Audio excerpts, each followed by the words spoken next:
우리 나 영혼아 거룩하자 세 번 하시겠습니다. 시작. 나 영혼아 거룩하자. 나 영혼아 거룩하자. 나 영혼아 거룩하자. 아멘. 우리 옆 사람에게 인사하겠습니다. 영혼이 거룩하십시다. 인사하겠습니다.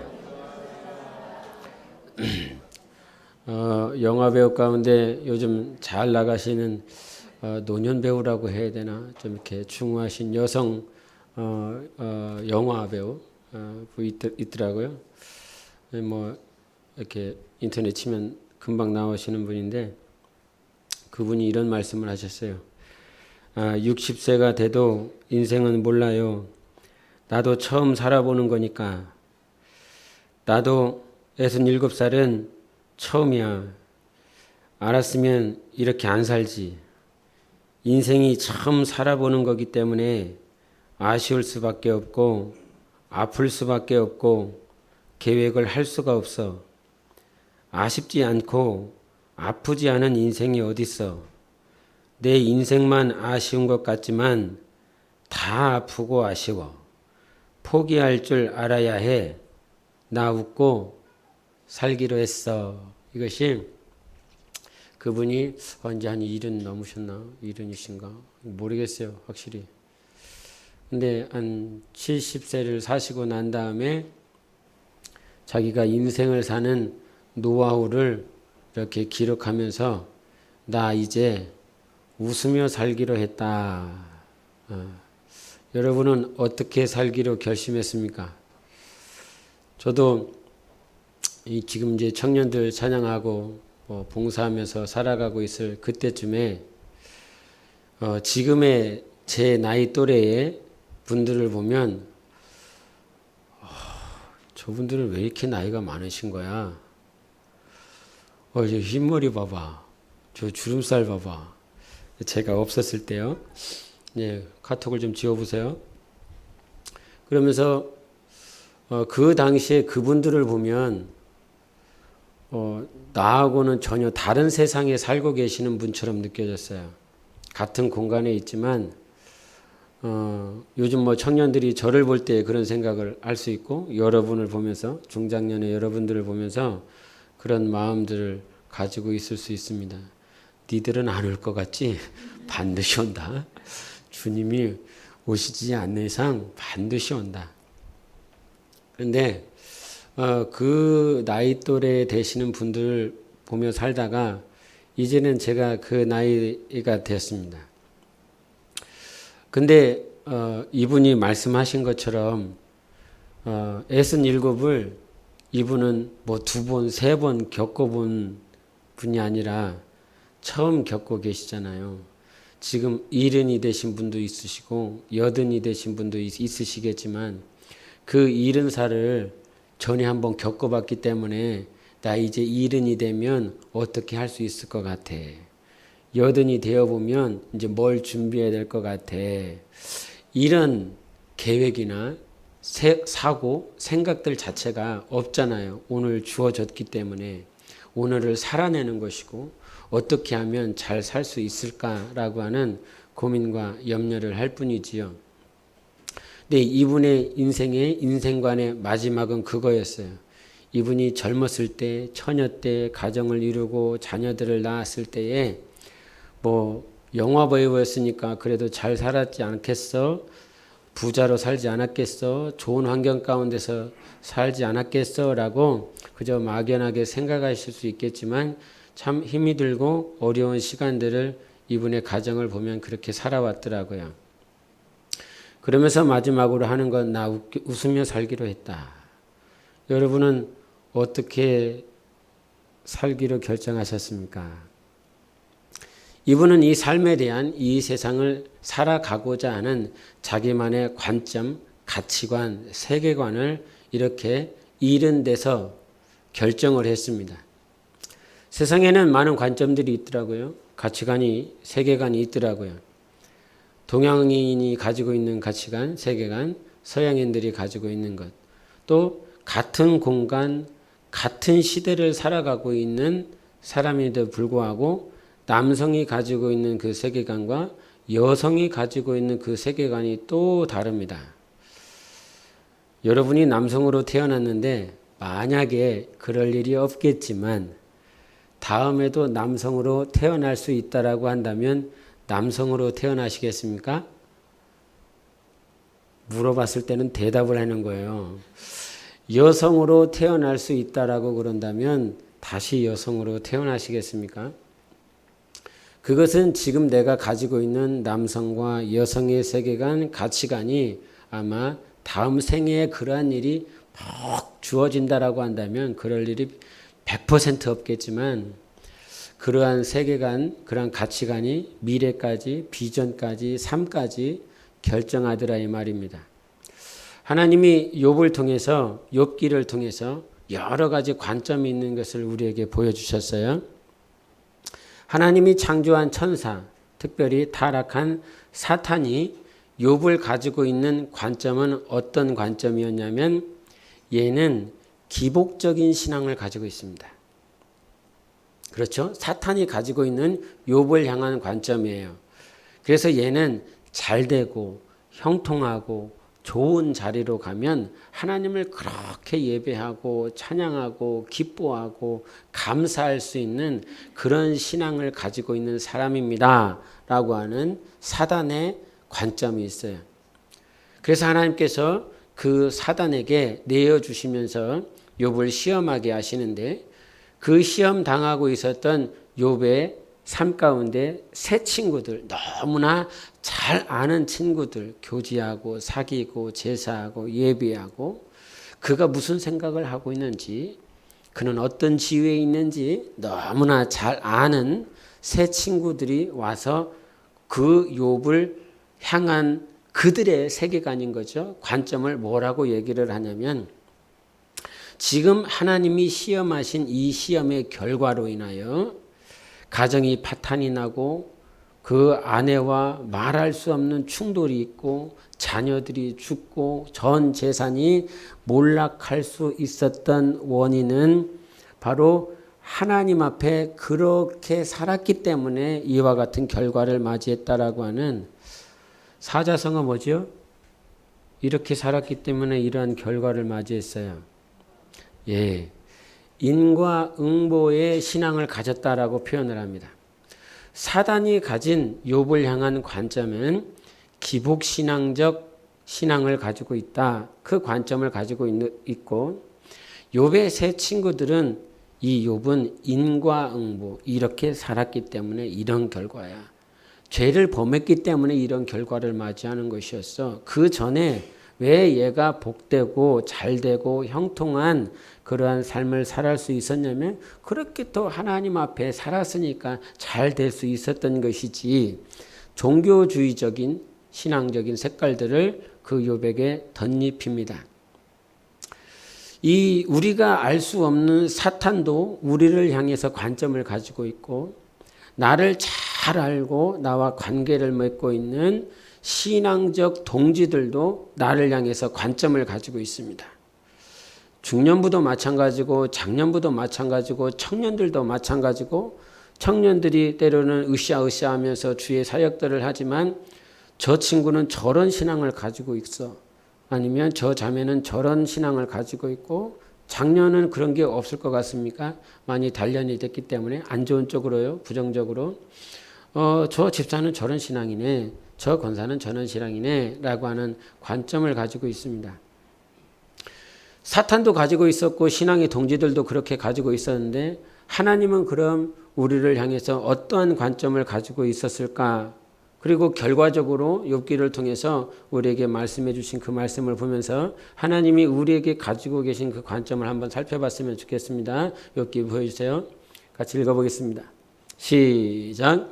주께서는 못하실 일이 없사오며 무슨 계획이든지 못 이루실 것이 없는 줄 아오니 5절도 내가 주께 대하여 귀로 듣기만 하였사오나 이제는 눈으로 주를 배움나이다 라고 하면서 하나님이 우리를 향한 관점이 어떤 것이었는지 또 욥기를 통해서 여러분이 잘 아시는 말씀이 뭐죠, 승훈아? 욥기에서 가장 유명한 말씀, 여러분이 잘 아는 말씀 뭐 있어요? 나를 단련하신 후에 정금과 같이 나오리라 이런 말씀을 우리가 너무 잘 알고 있지 않습니까? 그러니까 하나님이 우리에게 주시는 관점이 뭐였냐면 사탄은 기복적인 신앙이라고 자꾸 나를 욕하고 있고 신앙의 동지들은 네가 그렇게 살았으니까 지금 이 꼬라지로 살고 있는 거야.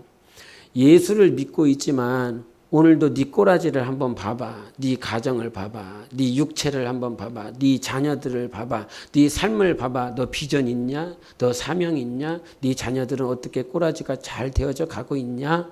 라고 하는 신앙의 동지들마저도 같이 예배드리며 같은 말씀을 들었고 같은 성경을 받고 같은 하나님을 섬겼는데도 불구하고 어떻게 관점이 세계관이 나를 보는 그 관점이 다르더라 이 말이에요.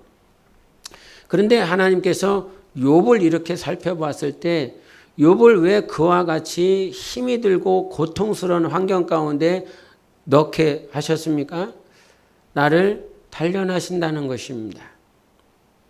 근데 이제 이 마지막 42장 2절에 욥이 하나님에 대해서 표현하는 것이 무엇이냐면 하나님은 못하실 일이 없으십니다. 할렐루야. 하나님은 못하실 일이 없다는 거예요. 하나님은 못하실 일이 없어요. 이제 아까 영화배우 요 분에 대해서 관점을 이렇게 이분의 관점을 잠깐 보여드렸어요. 아마 이분의 관점이 우리 인간이 가지고 있는 모든 인간들의 관점일 거예요. 처음 살아보는 인생인데 이거를 어떻게 알아? 아쉬울 수밖에 없지. 더 좋은 게 있는 줄 알았다라고 그런다면 내가 여기서 이렇게 살았겠냐? 나에게 더 좋은 사람이 있었다라고 그런다면 이런 사람을 선택하겠냐? 예, 제가 인스타 이렇게 본 적이 있어요. 인스타를 보고 있는데 영상을 보고 있는데 남편하고 아내가 이렇게 등장을 해요. 남편이 소파에서 이렇게 얘기하는 거야. Don't do it! 지금의 표정이 금요 찬양 기도회 했을 때 Open the eyes of my heart, Lord 불었을 때 그 느낌이에요. 내 맘의 눈을 여서서 이거를 영어 버전으로 불렀거든요. 저만 부르고 있어요. 아무도 부르지를 않아요.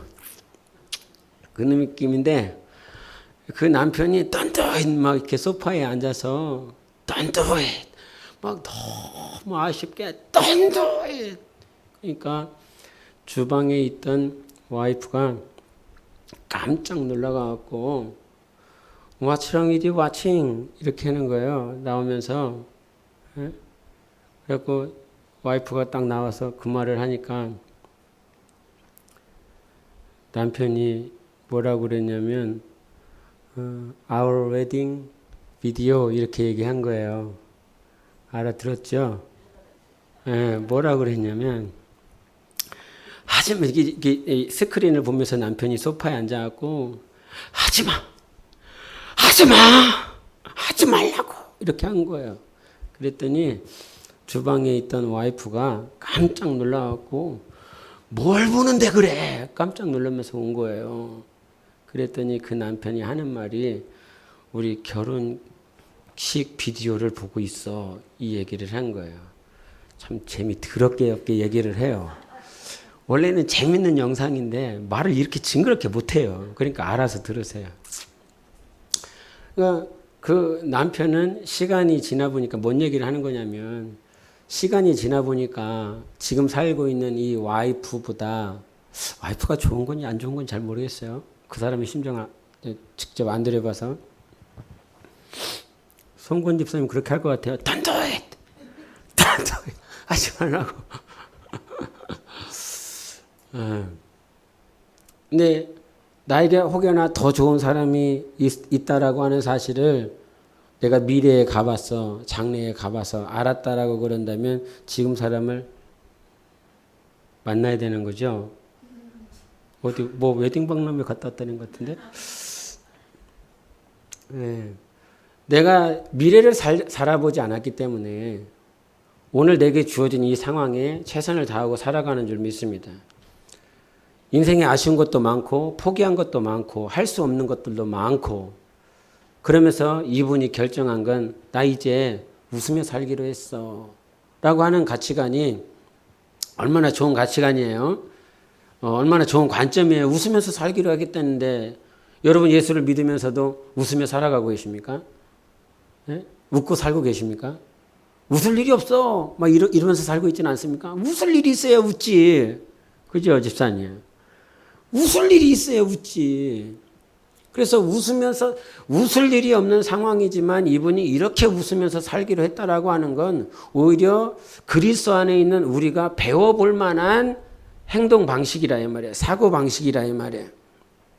그런데 이거는 지극히 누가 가지고 있는 인간이 가지고 있는 가치관인 거예요.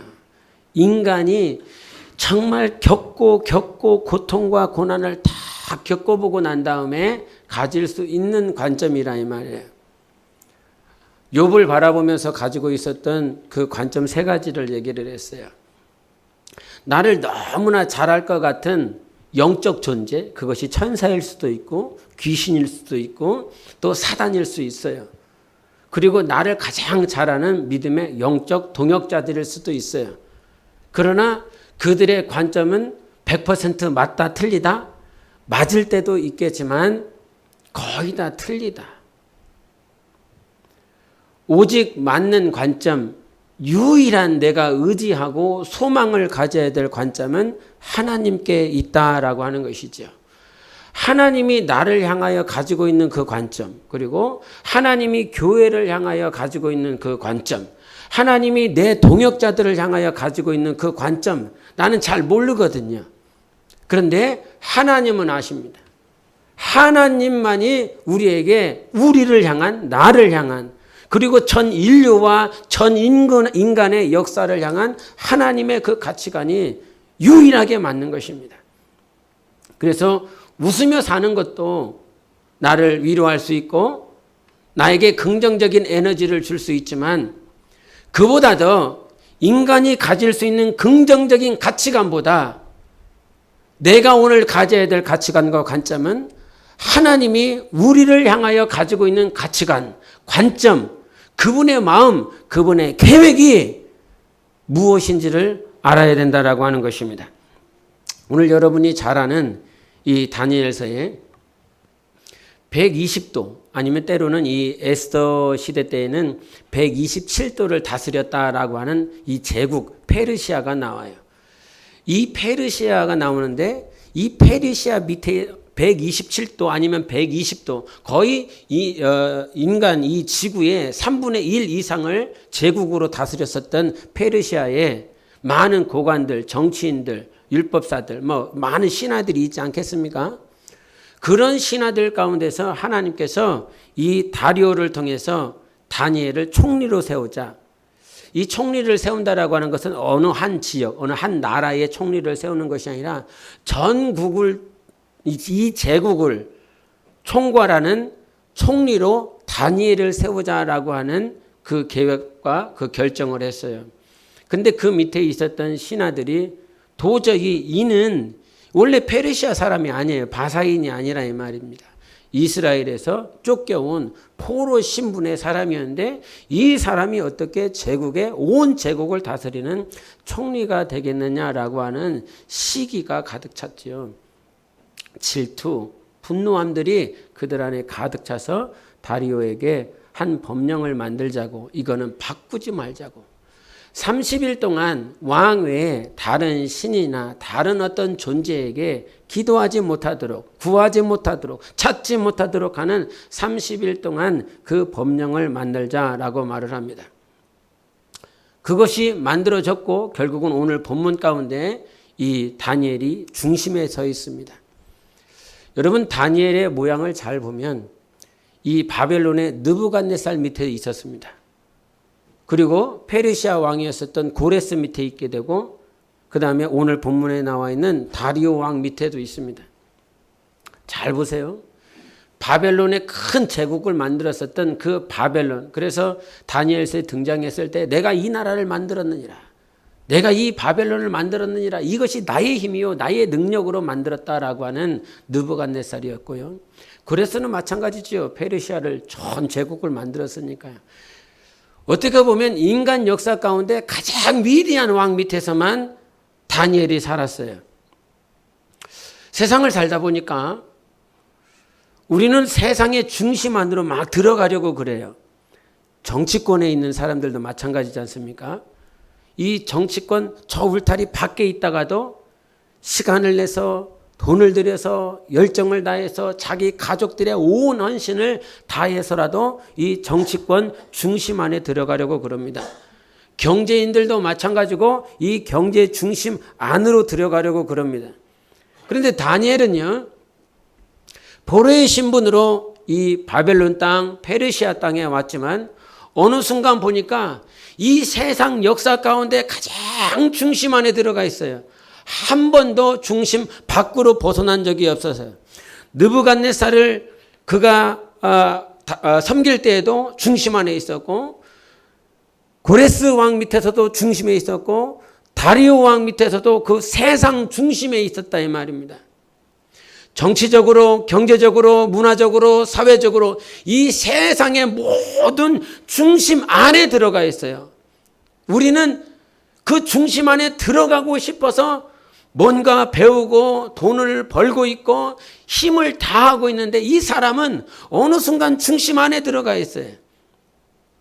그 중심 안에서 이가 변치 않고 신앙생활을 할 수 있었던 것. 제가 주보 보셨는지 모르겠지만 이 주보에 쓰면서 힘들게 가면서도 지쳐 있으면서도 역방향이 정방향인 줄 착각하며 가지 마십시다. 절대로 목적지에 다다를 수 없습니다. 다시 돌아와야 합니다. 기도하십시다. 성령의 바람을 타고 나아갈 수 있습니다. 모든 방면에 영향력 있는 자가 되길 원하십니까? 선한 영향력을 쫓다가 어느 순간 선함은 빠져 있고 영향력만을 쫓고 있지는 않습니까? 이 말을 이제 주보에 보면 한 3분의 2 지점 정도 있는데요. 이 세상 중심 안에는 있어요. 정치적으로, 경제적으로 다른 사람이 나를 봤을 때 이 사람이 나를 보면 나라고 하는 존재는 이 세상 중심 안에 가까워. 즉 영향력이 굉장히 큰 사람으로 나는 바꾸어져 가고 있어요. 어떤 지위들인지 아니면 어떤 사람과의 관계든지.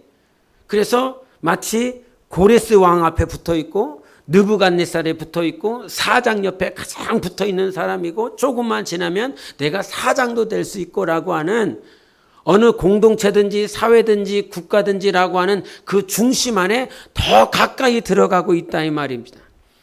그런데 원래 우리는 예수 안에 있기 때문에 그저 영향력만을 내가 소유하리라, 이 영향력 가지고 살아보리라, 그렇게 생각해 본 사람은 거의 없을 것 같아요. 하나님 때문에, 주님 때문에, 예수님의 말씀 때문에, 예수님의 그 나라를 위하여, 그 일을 위하여 하나님 내게 선한 영향력을 가질 수 있는 자가 되게 하시고, 선한 영향력을 품고 하나님과 하나님의 나라를 위해서 살아갈 수 있도록 도와주세요. 최소한 기도하며 직장이든 학교든 미래든 비전을 그렇게 꿈꾸며 살아갔었던 순간들이 있었습니다. 그리고 지금도 있을 것입니다.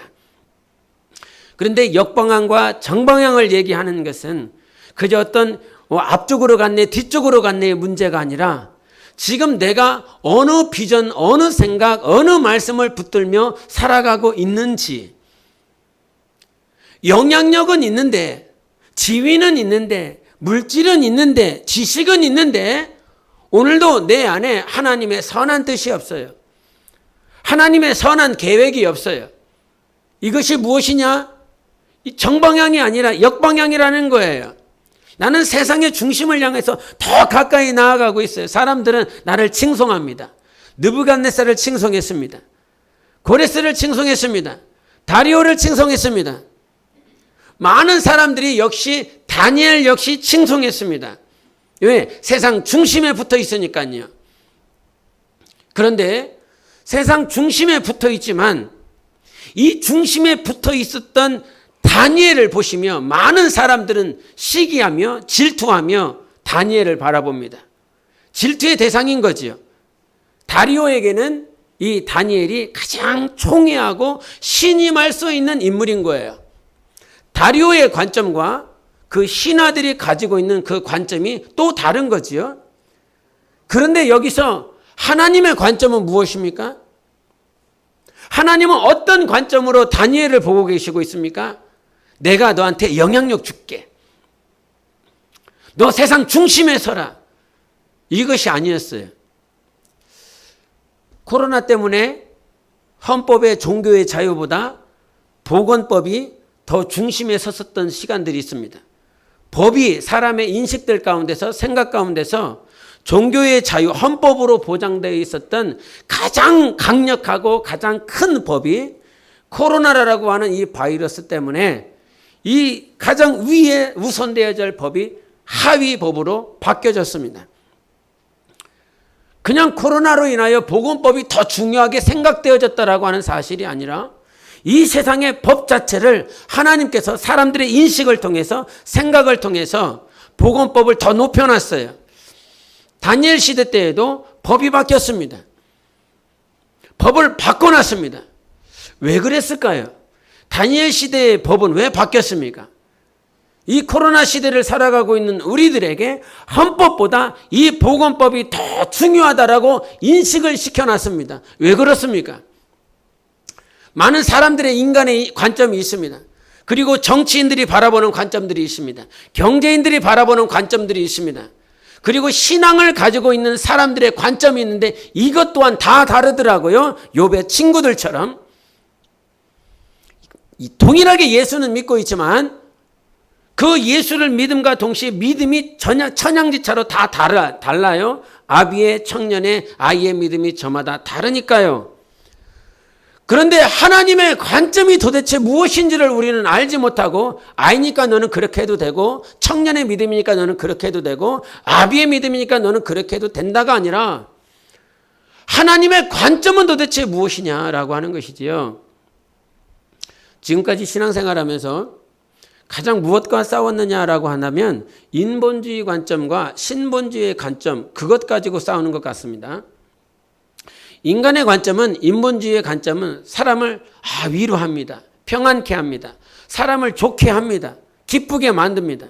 그런데 인본주의 신앙은 어느 순간 하나님은 없어요. 하나님의 뜻은 없고요. 하나님의 말씀은 없어요. 베드로를 향해서 사탄아 내 뒤로 물러가라. 너는 나를 넘어지게 하는 자로다. 베드로의 그 말은 예수님의 어떤 인격적인 감성, 그 감정은 만약에 예수님이 신이 아니고 하나님의 아들이 아니었다라고 한다면, 일반적인 랍비요, 일반적인 선생이었다라고 한다면 그 예수 그리스도 랍비, 육신에 있는 그 선생이었다면 그 선생은 기뻐했을 거예요. 그런데 예수님은 그 인본주의에 전혀 요동하지 않습니다. 전혀 기쁘지 않습니다. 전혀 즐겁지 않습니다. 왜냐하면 예수 그리스도는 너희들에게 칭송을 받기 위하여 온 것이 아니라 하나님의 말씀을 쫓아서 이 땅 가운데 오셨기 때문인 거예요. 그래서 여러분 오늘도 싸워야 될 것은 하나님의 관점, 즉 신본주의의 관점을 갖는 이 신앙생활을 하고 있는지 점검해야 되는 것입니다. 인본주의는 끝까지 싸우셔야 됩니다. 거기엔 구원이 없습니다. 거기엔 영생이 없습니다. 너 기도 잘하더라. 너 헌금 많이 하더라. 너 전도 많이 하더라. 그러나 그 안에 예수가 없으면, 그 안에 진리가 되신 생명이 없으면 그 사람에게는 구원이 없습니다. 아무리 종교적으로 행위적으로 잘하고 사람들에게 인정을 받는다 할지라도 그 안에 예수가 없으면, 오늘도 찬양하면서 감사하고 기뻐할 수 있는 것은 무엇입니까? 우리가 이 자리에 나올 수 있는 것은 십자가밖에는 없다는 것이었어요. 예수밖에는 없었다는 것이었어요. 하늘과 땅을 이으신 것은 예수 그리스도의 보혈밖에는 없다는 것이었고, 내 평생 자랑해야 될 것은 주의 십자가밖에는 없다는 것이었어요. 인본주의는 자랑할 것이 없어요. 하나님은 오늘 말씀을 통해서 이 천지를 바꾸실 수 있는 분이세요. 여러분이 수고하고 노력한다라고 하여 얼마나 바꿔낼 수 있겠습니까? 그 수고와 노력을 폄하하고자 하는 것이 아니라 인간의 수고와 노력은 하나님이 오늘 말씀 하나로 이루실 것에 비교할 수 없는 비교 가치가 되어지지 않는다라고 하는 것이에요. 그래서 다니엘이 하나님이 어떠한 관점을 가지고 있는지 우리에게 좀 가르쳐 주시는 말씀이 있어요. 그것이 뭐냐면 다니엘서 오늘 본문에 나와 있는 10절인데요. 다니엘서 6장 10절을 같이 읽어보시겠습니다. 시작. 다니엘이 이 조서에 왕의 도장이 찍힌 것을 알고도 자기 집에 돌아가서는 윗방에 올라가 예루살렘으로 향한 창문을 열고 전에 하던 대로 하루 3번씩 무릎을 꿇고 기도하며 그의 하나님께 감사하였더라. 아멘. 눈이 열려야 감사가 나오거든요. 웃을 일이 있어야 웃지. 이게 아니라 웃을 일이 보이니까, 웃을 일이 들리니까 그제서야 웃는 것이 아니라 우리의 영혼의 눈이 열려야 웃을 수 있습니다. 내 앞에는 항상 힘이 들고 어려워. 근데 내 영혼이 열렸어요. 저 미래를 봤어요. 사도 요한이 성령이 충만하여 주의 날에 우리가 어떻게 변화될지를 알았잖아요.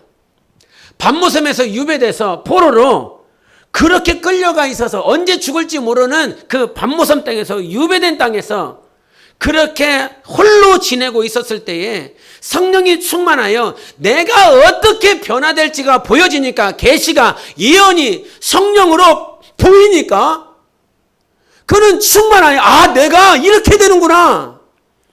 내가 하나님의 신부가 된대. 내가 예루살렘이 된대. 내가 새하늘과 새 땅에 들어간대. 영원히 예수 그리스도의 신부가 된대. 저 영원한 나라에서 영광이 충만한 땅에서 우리 주님과 영생할 거래. 이게 보이니까 밤모섬에 유배되었었던 사도 요한의 그 마음은 슬펐겠습니까? 어려웠겠습니까? 고통스러웠겠습니까? 지금까지 슬픔이, 지금까지의 고통이, 지금까지의 불편함이 오늘 성령이 네 영혼이 이렇게 될 거야. 할렐루야. 네 영혼이 이렇게 변화될 거야. 네 영혼이 나와 영원히 살 거야. 영광으로 충만할 거야. 이렇게 성령으로 보이니까 자기 앞에 있는 근심과 염려 웃지 못하고 있었어. 감사하지 못하고 있었어. 기뻐하지 못하고 있었어. 그런데 주님이 내 영안을 열어주셔서 나의 영혼과 미래와 장래와 영원한 것들을 보여주시니까 이 땅의 것들이 전혀 걱정이 안 되더라고요.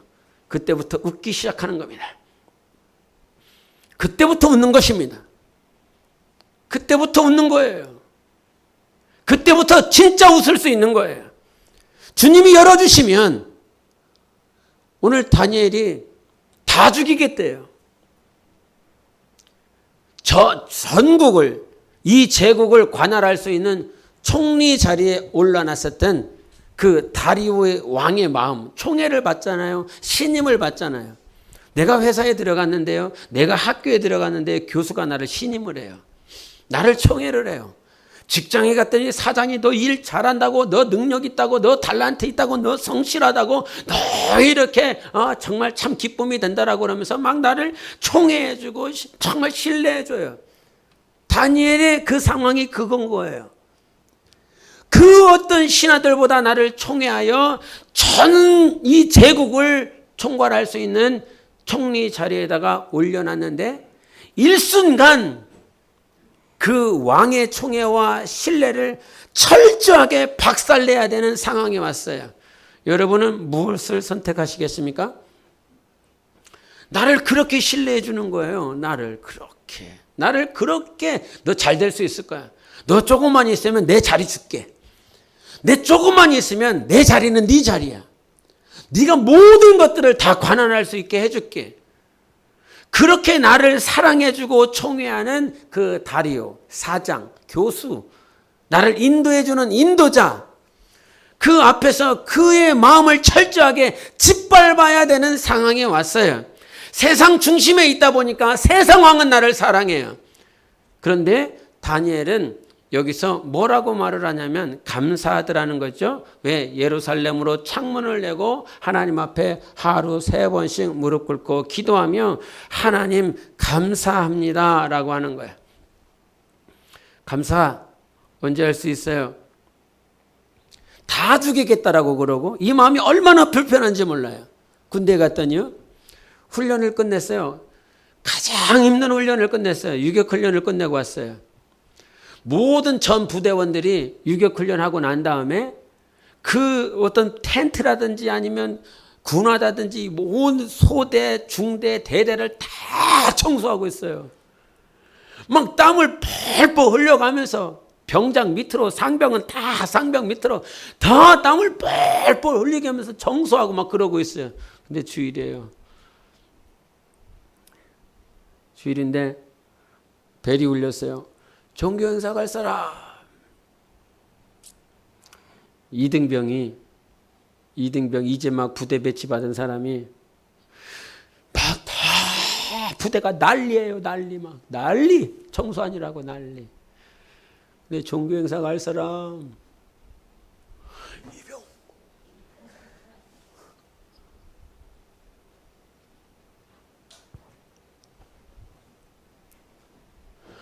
그 소대에 있는데 한 20명이 있어요. 20명이 다 난리가 나고 막 청소를 하고 있는 거예요. 종교 행사 갈 사람께 간부가 딱 외치니까 이병 이렇게 했단 말이에요. 그 20명이 다 어떻게 된 줄 알아요? 이렇게 된 거죠.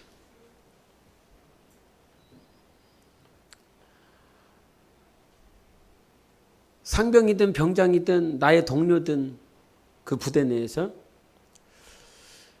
그들이 나를 싫어할 것이 뻔한 거예요. 그들이 나를 미워할 거란 게 너무 뻔한 거예요. 근데 그때 제가 입영해놓고 이 마음 가운데서 막 웃었겠습니까? 감사했겠습니까? 기뻐했겠습니까? 아니면 내 마음 가운데 나는 죽었다. 나는 끝났다. 이걸 어떻게 돌리냐. 이런 마음이 들겠습니까? 너무 조마조마하더라고요. 저 군대 부대 교회 가서 예배를 한 1시간 반 정도 드렸어요. 1시간 반 정도 이등병이니까요. 그 군종이 막 이등병이 왔으니까 막 초콜릿을 원래 하나 주는데 막 2개 막 3개 주는 거예요. 초콜릿이란데 초코파이를. 근데 이 초코파이가 예배 끝나고 이거 들어가겠어요? 안 들어가겠어요? 안 들어가겠어요? 안 들어간단 말이야. 하나도 안 들어가. 그 전주에 예배 드릴 때는 이 초코파이가 싹 들어가면 없어졌어요. 근데 이게 하나도 안 들어가는 거예요.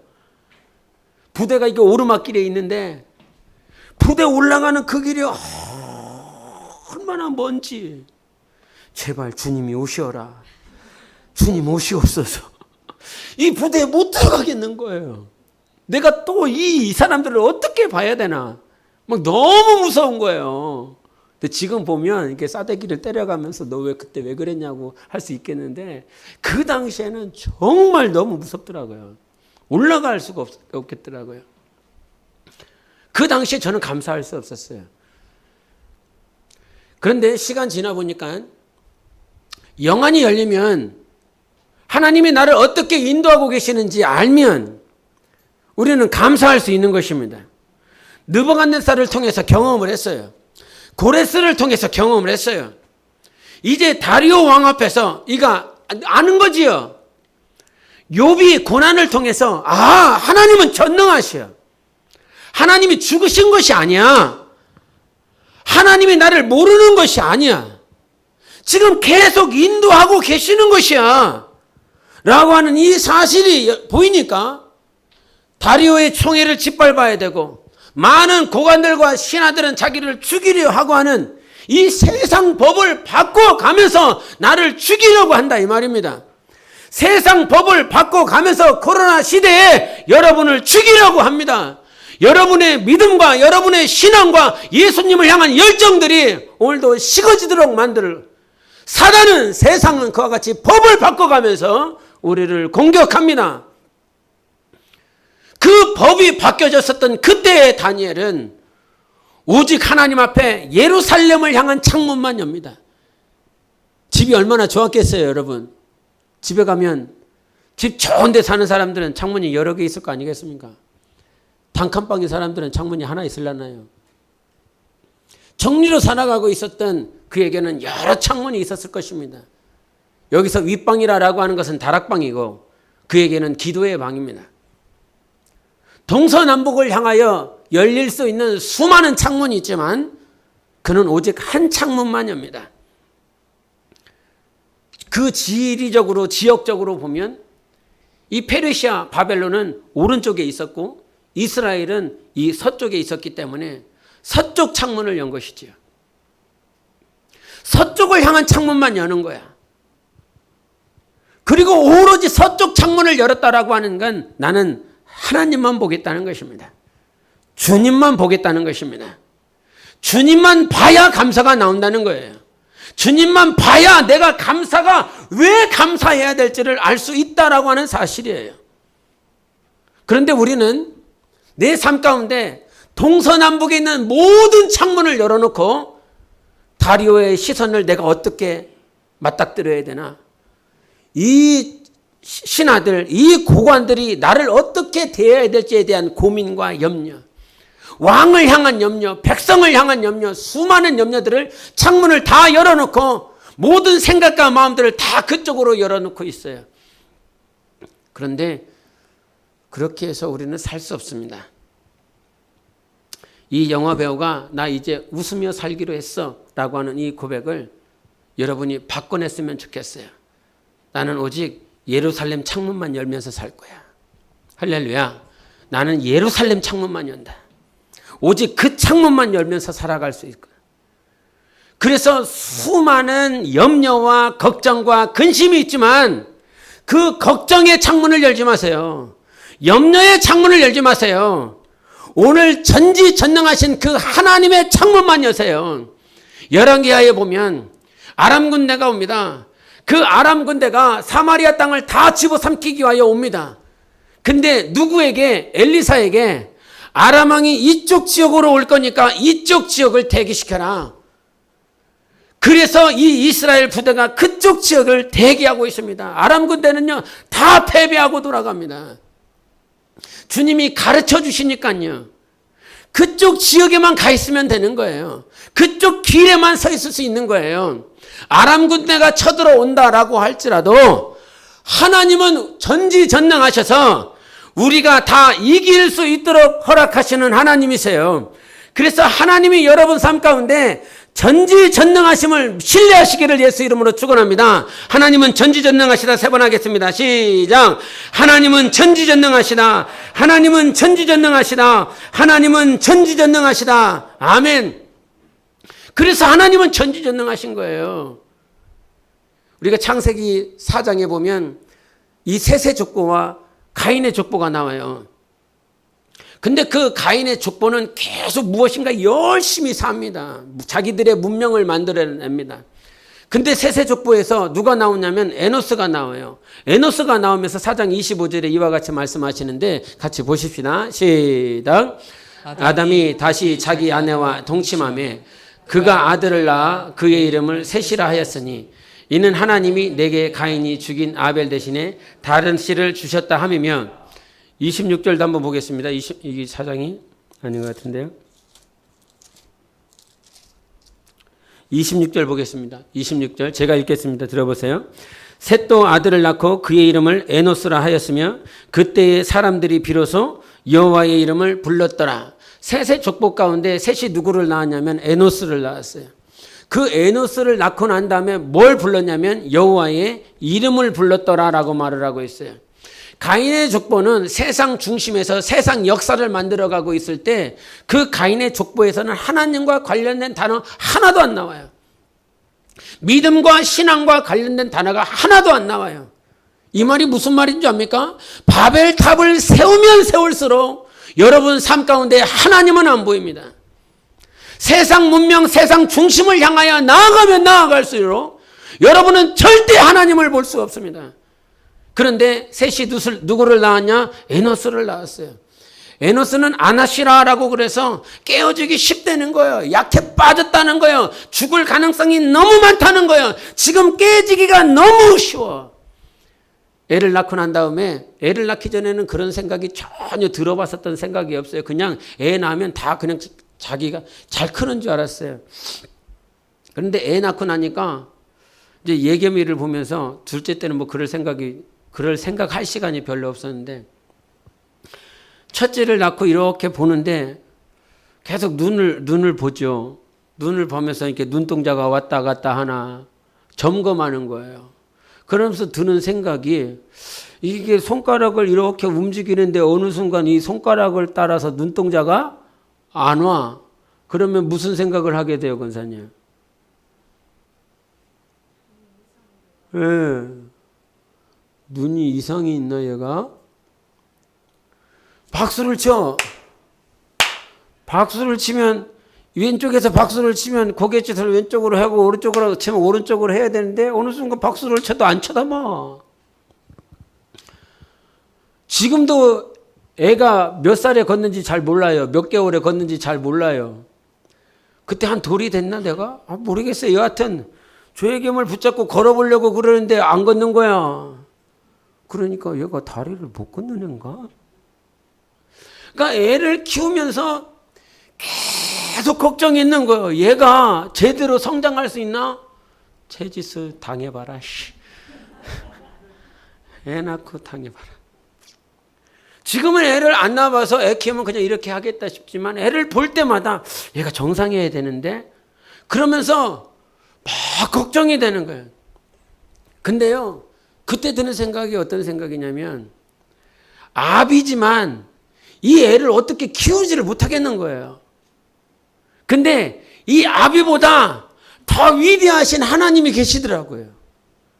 그전까지는 하나님의 의식이 잠잠하더니 그냥 얘를 잘 키워야 되는데 얘가 잘 컸으면 좋겠는데 근데 나보다 이 아이를 잘 알고 계시는 하나님이 계시더라는 거예요. 그러면서 감사가 나요. 하나님이 계시는구나. 하나님이 있지. 내가 계획하고 내가 살아내고 내가 노력하는 것이 아니라 나를 아시고 내 삶을 아시고 내 가정을 아시는 하나님이 인도하고 있다라고 하는 그 사실에 감사가 계속 나오더라 이 말입니다. 여러분, 오늘 우리가 감사할 수 있는 것은 하나님이 살아계시다는 거예요. 전지전능하시다는 거예요. 나를 키워주셨을 뿐만 아니라 여러분의 가정을, 여러분의 자녀를 오늘도 키워주시는 하나님이시라 이 말이에요. 그래서 이 땅에 살아있는 동안 하나님을 잊지 마세요. 어떤 하나님? 하나님은 모든 것을 가능하게 하시는 분이셔. 하실 수 있는 분이셔. 이 사실이 믿어져야 뭐가 나와요? 감사가 나오는 거예요. 예? 느부갓네살 밑에서 경험했어요. 고레스 밑에서 경험했어요. 하나님은 이러신 분이시구나. 다니엘은 알아요. 예레미야를 통해서 우리나라가 돌아갈 거라고. 우리 민족이 비록 바벨론 이 페르시아 땅에 있지만 우리 민족이 돌아갈 거라고 하는 사실을 예레미야가 했었던 그 사실을 기억하고 있어요. 근데 이 제국 가운데 살아가고 있는데 이 제국을 다스리고 있는 이 황제가 허락을 해주지 않는데 우리가 어떻게 가? 느부갓네살이 죽고 바벨론 제국이 끝나고 페르시아가 들어오면서 그 페르시아에 고레스가 왔어요. 그런데 고레스가 그 황제가 되자마자 야 니들 다 돌아가 이런 얘기를 하더라 이 말이에요. 그때 그가 경험한 것 사람은 불가능한데 어떻게 이 민족을 나의 고국으로 돌려보낼 수 있어. 이 포로들을 돌려보내고 싶은 사람이 누가 있어요. 바로도 애굽에서 이스라엘 백성들을 우리 광야에서 예배만 드리게 해달라고 우리 민족이 저 광야에서 하나님 찬양하게 해달라고. 그런데 바로는 끝까지 붙잡잖아요. 절대 안 보내잖아요. 그런데 그 고레스의 마음을 누가 붙잡아 주십니까? 하나님이 붙잡아 주시더라고요. 바꿔주시더라고요. 세상 중심에 있지만 여러분이 직장이든 학교든 여러분의 어떤 공동체든 가장 중심에 있을 수 있는데 그 중심에 있는 세상 왕의 마음을 우리 하나님께서 바꿔내실 수 있어요. 바꿔주실 수 있어요. 하나님 전지전능하시니까요. 그래서 우리가 오늘도 경험해야 될 것은 하나님이 나를 어떻게 인도하시는지 잘 알아야 되는 것이에요. 하나님이 나를 어떻게 인도하시나. 전지전능 하신 그 하나님께서 우리에게 요구하시는 것들 가운데 여러 가지가 있지만 이런 생각을 해본 일이 있는지 모르겠어요. 하나님 전지전능하신데 내가 필요한 거 다 아신다고 하시며 내가 어떻게 살아갈지 다 아시는 분이시고 나의 필요가 무엇인지 다 아시는 하나님. 근데 왜 기도하라고 그러시지? 왜 기도하라고 그래요? 하나님 전지전능하셔서 나의 필요도 알고 내 생각도 알고 내 계획도 알고 나에 대해서 다 아시는 분이고 전지전능하시면 다 주시면 되고 허락해 주시면 되는데 왜 기도하라고 하시지? 하나님은 전지하셔서 나를 다 아십니다. 그런데 중요한 건요, 하나님이 나를 아시는 건 전혀 문제가 없어요. 그런데 어디서 문제가 있습니까? 내가 하나님을 아는 것에는 문제가 있어요. 그래서 기도하라라고 하는 것은 이거 주세요, 이거 달라고요, 이거 필요하다고요, 이게 아니라 하나님이 오늘도 계속 성경은 마태복음 한번 보였어요. 마태복음 6장 같이 읽어보겠습니다. 시작. 너는 기도할 때 내 골방에 들어가 문을 닫고 은밀한 중에 계신 내 아버지께 기도하라. 은밀한 중에 보시는 내 아버지께서 갚으시리라. 이런 말씀하셨어요. 계속 기도하라고 강제. 마가복음도 보세요. 시작. 그러므로 내가 너희에게 말하노니 무엇이든지 기도하고 구하는 것은 받은 줄로 믿으라. 그리하면 너희에게 그대로 되리라. 성경에 이 창세기서부터 계시록까지 보면 우리에게 요구하는 것 세 가지를 말하라고 한다면 말씀 봐. 그리고 기도해. 그리고 순종이 그거예요. 찾아보면 우리를 향한 우리의 행위적인 요소를 찾는다고 하는 세 개예요. 그처럼 우리에게 기도를 요구하는 내용이 얼마나 많은지 몰라요. 주님도 오셔서 전지전능하신 하나님이 내가 필요한지 내가 무엇을 요구하는지 다 아시는 하나님께서 기도해야 돼, 기도해야 돼, 기도하라. 마태복음 6장에도 너도 은밀한 방에 들어가서 기도해야 돼. 은밀한 중에 내가 너를 보고 있다라고 말씀하시면서 기도를 강조해요. 왜 그럼 주님은 우리를 기도를 하라고 강조하십니까? 뭐 달라는 소리 주님이 듣고 싶으셔서? 주님 나 이거 필요해요. 나 이 점수가 필요해요. 이 자격증이 필요해요. 이 학교가 필요하고요. 이 직장이 필요해요. 이 소리를 들으려고 하는 것이 아니라 하나님이 우리에게 기도하라고 하는 것은 그 기도를 통하여 나를 알라라고 말씀하시는 것입니다. 기도는 하나님을 아는 거예요. 기도를 했는데 지금까지 수많은 기도를 했는데 내가 이거 달라고 저거 달라고 기도는 했는데 내가 하나님을 몰라. 하나님이 누구인지를 모르겠어. 하나님의 마음이 어떤지를 모르겠어. 그러면 그거 기도하지 않은 것이라 이 말이에요. 하나님을 알 수 있도록 하나님은 우리에게 빛을 비춰주시는 하나님이세요. 그래서 이 하나님을 안다라고 하는 건 내 소관이 아니에요. 무슨 말 이해해요? 무슨 말인지 이해하셨어요? 이해하는 거예요? 난 참 신기해. 막 졸면서도 이해한다니까 너무너무 신기해. 난 엄청 신기해. 예? 응? 하나님을 아는 건 내 소관이 아니라면 즉 내게 주도권이 있는 게 아니에요. 하나님을 아는 것은 하나님께 주도권이 있어요. 우리 고린도서 4장 6절 한번 보세요. 고린도서 4장 6절 같이 읽어보십시다. 잘 읽어보세요. 시작.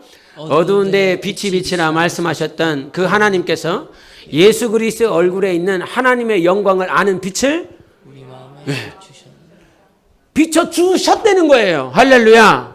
말씀이 보여야 돼요. 하나님의 영광을 아는 빛을 우리 마음에 이미 비춰주신 거예요. 하나님을 아는 것은 내게 주도권이 있는 것이 아니에요. 하나님을 알 수 있도록 누가 주도하시는 거예요? 하나님이 주도하고 있는 거예요. 기도를 해도 하나님을 알 수 있는 것은 하나님의 소관이라 이 말이에요. 그런데 그 하나님을 알 수 있도록 빛을 우리에게 비춰주실 거라는 거예요. 비춰주셨다는 거예요. 비춰주셨다는 거예요. 하나님을 아시기를 예수 이름으로 축원합니다. 빛을 이미 비춰주셨어요. 그런데 어두운데 빛이 비치라라고 하는 이 말은 창세기 1장 3절의 말씀이에요. 어둠 가운데 빛이 비치라라고 말씀하셨어요. 이 세상이 전 역사가 어두웠어요. 하나님께서 첫째 날부터 여섯째 날, 일곱째 날까지 모든 질서를 만들어내기 그 이전에 공허하고 혼돈하고 어둠이 깊어 있었던 그곳에 하나님께서 창조의 빛을 비춰주시니까 어둠 가운데서도 볼 수 있게 만들어주셨어요. 어두워도 보여요. 뭐가? 빛이 오면요. 아무리 칠흑같이 어두워도 한 줄기 빛이 임하면 보이게 되어 있어요. 엑스레이를 발견했대요. 엑스레이를 발견하니까 우리의 뼈를 볼 수가 없지요. 우리의 내장을, 내부기관을 볼 수 없어요. 그런데 엑스레이를 비치면 그게 보이더라 이 말입니다. 볼 수 없었던 곳에 엑스레이를 비치면 그것을 볼 수 있게 만들었던 것처럼 우리가 사망 가운데 살아요. 이 세상 임금 밑에 살아가고 있어요. 무엇이 흑암이고 무엇이 사망인지 몰라요. 그런데 예수 그리스도를 아는 그 빛을 우리 가운데 비춰주셨기 때문에 사망 가운데 흑암 가운데 있어도 우리는 누구를 볼 수 있다고요? 예수를 볼 수 있어요. 하나님을 볼 수 있어요. 영광을 볼 수 있어요. 왜? 그분이 아는 빛을 우리에게 비춰주셨기 때문인 것입니다. 당신이 죄를 범했습니까? 그래도 하나님을 볼 수 있습니다. 양심이 찔립니까? 그래도 하나님을 볼 수 있습니다. 왜? 하나님을 아는 그 빛은 하나님의 소관이고 하나님께서 하나님을 보라고 나에게 비춰주셨기 때문인 것입니다. 불법이 성행해도 사망이 역사해도 오늘 그 빛은 우리 안에 임한 것이에요. 그 임했기 때문에 오늘 내 양심으로 사는 것이 아니라 이 말이에요. 율법주의로 사는 것이 아니라 이 말이에요. 하나님께서 빛을 비춰주셨기 때문에 그 빛을 의지하는 것이라 이 말이에요. 내 영혼아 빛을 의지하라. 3번 시작. 내 영혼아 빛을 의지하라. 내 영혼아 빛을 의지하라. 내 영혼아 빛을 의지하라. 아멘. 그래서 내가 의지해야 될 것은 하나님은 이러신 분이시고 하나님은 이와 같이 인도하시는 분 하나님을 보라 이 말입니다. 예루살렘의 창문만 여시기를 예수 이름으로 축원합니다. 그곳에 성전이 있고 하나님의 임재가 있고 하나님의 기름 부음이 있어요. 그런데 그 창문만 닫아놨어. 일주일간 살면서 그 창문을 한 번도 연 적이 없어. 사당을 향한 그 마음의 창문, 저 어떤 직장 동료를 향한 그 마음, 아니면 가족들을 향한 그 마음들, 이 세상을 향한 창문들은 다 열어놨는데 예루살렘을 향한 창문은 연 적이 없어. 그러니 주님을 알 방법이 없죠. 오늘 아침에 씻다가 예레미야 31장을 보게 됐어요. 예레미야 31장 3절 4절에 이런 말씀이 있는데, 옛적에 여호와께서 나에게 나타나사 내가 영원한 사랑으로 너를 사랑하기에 인자함으로 너를 이끌었다 하였노라. 처녀 이스라엘아, 내가 다시 너를 세우리니 네가 세움을 입을 것이요 네가 다시 소고를 들고 즐거워하는 자들과 함께 춤추며 나오리라. 이스라엘이 절망이요, 이스라엘이 바벨론으로 끌려가기로 이미 결정된 상황입니다. 근데 하나님께서 어떻게 사랑하셨느냐고 3절에 말씀하시냐면, 하나님께서 나에게 나타나셨는데 내가 영원한 사랑으로 너를 사랑했다. 인자함으로 너를 이끌었다. 그러니까 하나님의 방식이 그렇다는 거예요. 마태복음 18장에 이 말씀이 보면서 마태복음 18장이 생각이 나더라고요. 사람이 죄를 범했으면 몇 번까지 죄를 용서해 줍니까? 형제가 죄를 범했으면 그 형제에게 가서 죄를 용서를 구하고 그 형제를 용서를 해라. 그리고 계속 찾아가라. 교회가 찾아가라. 근데 교회가 찾아갔는데도 불구하고 그가 회개하지 않고 돌이키지 않냐면 이걸 완전히 내쳐라. 그러다가 갑자기 베드로가 질문을 해요. 그러면 이 형제는 몇 번까지 용서를 해줘야 됩니까? 그랬더니 주님이 고전에 교회가 찾아갔는데 이가 회개하지 않고 용서를 구하지 않으면 내쳐라라고 말씀하신 예수님께서 70번씩 7번이라도 7번씩 70번이라도 용서하라는 거예요. 490번 용서하라는 말이 아니지요. 계속 용서하라는 거예요. 끝까지 용서하라는 거예요. 끝까지. 여러분, 이것이 오늘 하나님께서 여러분을 대하는 방식이에요. 믿으십니까? 하나님이 여러분을 그와 같이 대하고 있는 거예요. 하나님의 방식은 영원전부터 영원까지 바뀐 적이 없어요. 영원한 사랑으로 여러분을 대하고 있는 것입니다. 영원한 십자가의 사랑으로 우리를 대하고 있는 것입니다. 그것이 주님이 나를 향한 그 바뀌지 않는 하나님의 방식인 거예요. 그러니까 이 세상이 무너질 것 같고 이 세상이 절망이 이 세상이 다 죽을 것 같아도 하나님은 오늘도 나를 사랑으로 대하시는 분이시라 이 말이에요. 여러분이 범죄했습니까? 여러분 양심이 죽을 것 같습니까? 그래도 하나님이 나를 대하는 그 방식은 사랑이에요. 나를 대하는 방식은 생명이에요. 나를 대하는 방식은 빛이라 이 말이에요. 그것이 영원한 사랑이야. 이것은 한 번도 바뀐 일이 없어. 내가 얼마만큼 범죄를 했느냐에 중심이 있는 것이 아니라 주님이 나를 얼마만큼 사랑하느냐가 중심이라 이 말이에요. 내가 얼마나 못났는지, 내가 얼마나 범죄했는지, 내가 얼마나 무약하고 얼마나 연약하고 얼마나 추하고 얼마나 더러운지 거기에 중심이 있는 것이 아니라 주님이 나를 얼마나 사랑하셨는지가 중심이라 이 말이에요. 그런데 그 중심을 보려면 예루살렘을 향하여 창문을 열어야 될 거 아니겠습니까? 그 창문만 열어야 보이지.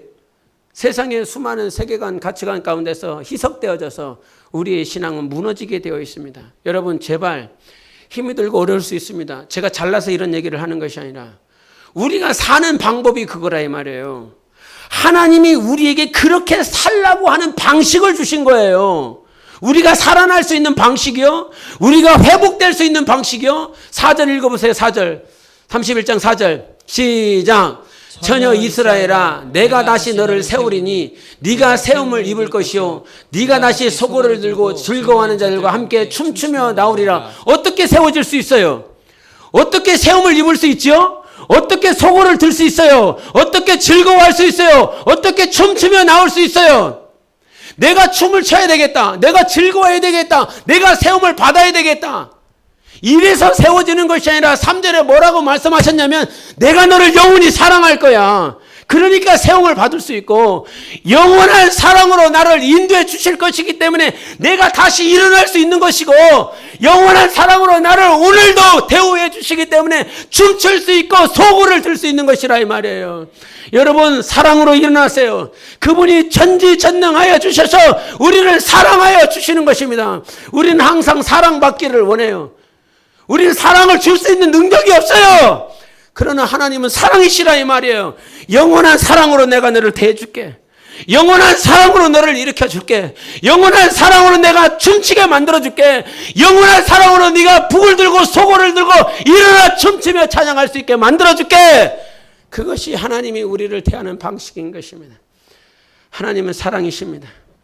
예루살렘을 향하여 그 창문만 여십시오. 그 창문만 열 때에 우리 주님을 보고 감사할 수 있을 것입니다. 하나님을 인정하게 될 것입니다. 하나님의 살아계심을 보게 될 것입니다. 칠흑과 같이 사망의 골짜기에 있으니까 그 골짜기가 무너지고 생명의 골짜기로 바뀌게 하실 예수 그리스도를 찬양합니다. 하나님은 살아계시다. 세 번 시작. 하나님은 살아계시다. 하나님은 살아계시다. 하나님은 살아계시다. 아멘. 기도하십시다. 하나님 나를 오늘도 영원한 사랑으로 대해 주시니 감사합니다. 내 영혼아 예루살렘을 향하여 창문을 열지어다. 오직 그 창문을 열고 내 영혼아 일어날지어다. 주님을 보며 일어날지어다. 예수의 사랑을 보며 일어날지어다. 전지전능하신 하나님 내 영혼을 세워주시고 이 민족과 이 나라와 이 열방이 예루살렘을 향하여 창문을 열고 일어날 수 있도록 예수의 치고 기도하겠습니다.